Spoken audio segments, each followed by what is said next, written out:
Мир может не досчитаться почти 30 триллионов долларов в виде потерянного ВВП из-за кризиса, вызванного коронавирусом. Такое мнение высказала директор-распорядитель Международного валютного фонда Кристалина Георгиева. Она напомнила, что МВФ в кризис повысил обязательства по кредитованию стран до 280 миллиардов долларов. Причем до трети этой суммы было одобрено с марта. Цитата: «У нас по-прежнему есть значительные ресурсы из нашего кредитного потенциала в 1 триллион долларов, чтобы помочь поддержать страны-партнеры. Мы предоставили финансирование 81 стране, приостановили выплату долга для беднейших государств-должников и мобилизовали 21 миллиард долларов для кредитования на беспроцентной основе», сказала директор МВФ. Георгиева рассказала и о том, что сейчас рассматриваются варианты дальнейшей настройки инструментов кредитования для поддержки стран в нынешний момент крайней неопределенности. Курс иностранной валюты сегодня снизился по отношению к отечественному рублю. Падение евро произошло на 36,67 копейки до 90 рублей 70 копеек. Курс доллара на 0,96 копейки до 77 рублей 27 копеек. Ранее Центробанк сообщал, что вмешался, когда курс подошел к психологически важной отметке в 80 рублей за доллар.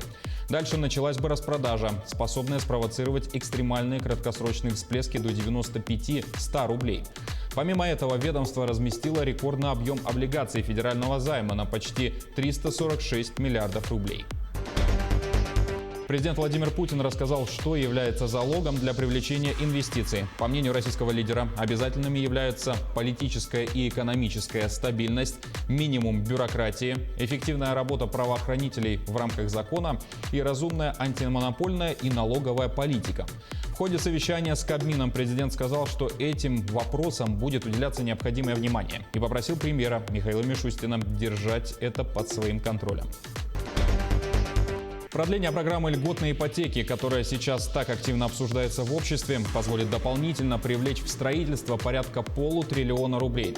Напомню, что пока программа действует до 1 ноября, президент Владимир Путин на заседании в среду предложил продлить эту программу минимум до середины 2021 года. Вице-премьер России Марат Хуснуллин заявил, что если темпы будут продолжаться, то до середины следующего года получится привлечь в отрасль дополнительно 500-600 миллиардов рублей.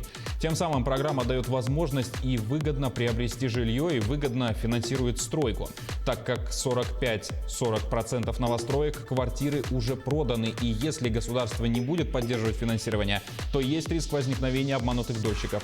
Хуснуллин также добавил, что в настоящее время правительство активно следит за рынком на предмет появления новых проектов. На территориях опережающего развития Якутия и Южная Якутия планируют создать порядка 10 тысяч рабочих мест. На сегодняшний день трудятся чуть более 6,5 тысяч человек. Об этом глава региона Айсен Николаев заявил на заседании наблюдательных советов ТОР. В ходе него рассмотрели динамику развития территорий опережающего развития, ход создания инфраструктуры в них, обсудили план привлечения инвестиций. В ТОР Якутия и Южная Якутия сегодня входят 38 резидентов. В компаниях уже работают 6600 человек. В целом на обоих ТОРах планируют трудоустроить 9800 рабочих. По итогам заседания глава региона отметил хорошую динамику развития обоих ТОР, о чем свидетельствуют крупные события, произошедшие недавно. Это вот первого этапа третьей очереди строительства круглогодичной теплицы «Саюри», а также запуск первой очереди шахты Инаглинская и обогатительной фабрики Инаглинская-2 мощностью 6 миллионов тонн угля в год. Один из ведущих банков страны назвал отрасли, где работает больше всего самозанятых в России. Это сфера цифрового маркетинга, бытового ремонта и пассажирских перевозок. По словам представителя банка, количество самозанятых, зарегистрировавшихся через их сервис, превысило 200 тысяч человек. При этом по сравнению с маем 2020 года показатель вырос в 2 раза, что связано с распространением нового налогового режима на все регионы страны с 1 июля.